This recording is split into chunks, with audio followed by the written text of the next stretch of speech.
ஆஃபீஸில் வேலை செஞ்சுட்டு இருக்கிற ஒருத்தர் இருந்தார். ஒரு நாள் கூட வேலை செய்கிற ஒரு பொண்ணை வீட்டில் ட்ராப் பண்ண வேண்டி இருந்துச்சு. போகிற வழியில் சட்டுன்னு அந்த ஆளோட கைகள் ஆக்டாபஸ் மாதிரி அந்த பொண்ணு மேலே போச்சு. அந்த பெண் சொன்னா, முட்டாள், என்ன பண்ணுற, நீ டீசெண்டான ஆளுன்னு நினச்சி தானே உன் கூட வந்தேன். அந்த ஆள் சொன்னார், இல்லை, நான் சிகரெட் குடிக்கிறத நிறுத்திட்டேன், அதான்.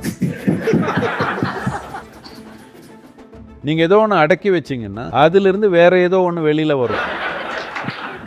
அதனால் நீங்கள் அதை அடக்கி வைக்கக்கூடாது. கொஞ்சம் ஆழமான புரிதலை கொண்டு வரணும். ஆனால் இப்போது உடல் ஒரு குறிப்பிட்ட பழக்கத்துக்கு அடிமையாகி இருக்கு. நிக்கோட்டினுங்கிற தூண்டுதல் இல்லைன்னா நீங்கள் நிலை தடுமாறி இருக்கிற மாதிரி உணர்றீங்க. சாம்பவி பயிற்சி 15-20 நாளைக்கு தினமும் 2 தடவை தொடர்ந்து செஞ்சிங்கன்னா புகைப்பிடிக்கணுங்கிற இயக்கம் மனசளவில் இல்லை, உடல் அளவில் புகைப்பிடிக்கணும் இல்லை வேறு தூண்டுதல் வேணுங்கிற இயக்கம் காணாமல் போயிடும். ஏன்னா நீங்கள் எப்போதுமே பரவசத்தில் இருக்கீங்க. காஃபி குடிக்கணும் இல்லை சிகரெட் குடிக்கணுங்கிற உணர்வே உங்களுக்கு இருக்காது. ஏன்னா நீங்கள் காலையிலேயே ஒரு பரவச நிலைக்கு போயிடுறீங்க.